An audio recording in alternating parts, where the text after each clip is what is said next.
Master মশাই ব্যারাকপুর শিল্পাঞ্চলের এক সময়ের অবিসংবাদিত সিপিএম নেতা, যার কথায় এক সময় বাঘে গরুতে একঘাটে জল খেত। তড়িৎ বরণ তোপদার, মন্মথনাথ হাইস্কুলের রসায়নের প্রাক্তন শিক্ষক, শ্রমিক সংগঠনের হাত ধরে সক্রিয় রাজনীতিতে। 1989 থেকে 2009 টানা 6 বার সাংসদ। মারপিটের আবহ তৈরি করাটাই হচ্ছে এদের একটা পারস্পরিক তর্পাতর্পি চলছে। মানে আমি ফাইনালটাই বলে দিলাম, এটা ক্রমশ এই জায়গায় এসছে, কিন্তু এখন এই জায়গায় এসছে। কেউ বই ইঞ্চিতে ইঞ্চিতে দেখে নেবে, আর কেউ বলছে ও পুরা হিসাব চুন চুনকে হিসাব নেই। সমস্ত কথাগুলোই হচ্ছে সিনেমায় যে মানে রংবাজরা যে ডায়লগ দেয় সেই টাইপের। মুঘল সাম্রাজ্যের ওই পতনের আগে যেভাবে ভাইতে ভাইতে ক্ষমতার জন্য লড়াই হয়েছে, সেই জায়গায় নিয়ে যেতে চাইছে, আর সেই জায়গায় চলেও গেছে অনেকটা। আর তাকেই লোকে মনে করছে দুই পার্টির দারুণ বিরোধ। আদর্শগত কোনো বিরোধ তো নেই। এত বছর দিল্লিতে কোনো বেসিক পয়েন্টে তৃণমূলের এমপিরা তারা বিজেপির বিরুদ্ধে ভোট দেয়নি।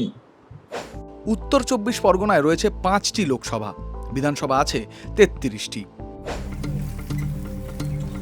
সিপিএম শূন্য, কোথাও নেই বাম। এবারও হাওয়া খারাপ।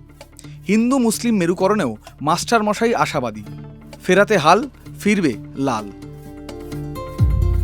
ক্যাম্পেইনের অভিমুখটা আগাগোড়া হচ্ছে অ্যান্টি লেফট, যেন লেফট হচ্ছে শত্রু, গণশত্রু, মানে এইরকম জায়গায় চলে গেছে। তাহলে শেষ পর্যায়ে চলে গেছে। এবার পতন যখন হবে না, তখন একটা stable left force of the new generation with new ideas develop করবে। তার মধ্যে কিছু ঝরে পড়বে এদিক সেদিক, কিন্তু the core of the matter will be a very good future. Vote ভালোই হবে, it will not be unsatisfactory.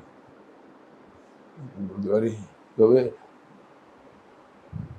2-4টে seat যে জিতবে না, এই গ্যারান্টিও দেওয়া যায়। সিপিএম, কংগ্রেস, আইএসএফ সবাই এবারও আছে, নেই শুধু জোট। সঙ্গ হারিয়ে কি আরও সঙ্গীন হবে দল? যে ক্ষণস্থায়ী, অস্থায়ী এবং স্থায়ী মিত্র শক্তি, এটা হয়। আর এই গোলমাল, খুচরো গোলমালে এ তো হিউম্যান ক্যারেক্টার অনুযায়ী হবে। কত লোক দারুণ ভালো ভালো কথা বলে হয়তো আমাদের সঙ্গে আছে, কিন্তু ক্ষমতার একটু লোভ আছে, সেটা খুব গোপন অথবা আধা ওপেন, সেটা মাঝে মাঝে কাজ করে যায়, তার ফলে একটু এদিক ওদিক গোলমাল হয়। ওইগুলো মেইন ফিচার না। এটা জনগণ নিয়ে চলতে গেলে এই সব ফিচারগুলো আসবে, সেগুলোকে সহ্য করতে হবে, সেগুলোকে ট্যাকেল করতে হবে, সেগুলোকে চ্যানেলাইজ করতে হবে। That is the duty of the leader. উপযুক্ত লিডারশিপ থাকলে এটা সহজে হয়, আর লিডারশিপের যদি একটু দুর্বলতা থাকে তাহলে সেটা একটু দেরিতে হয়।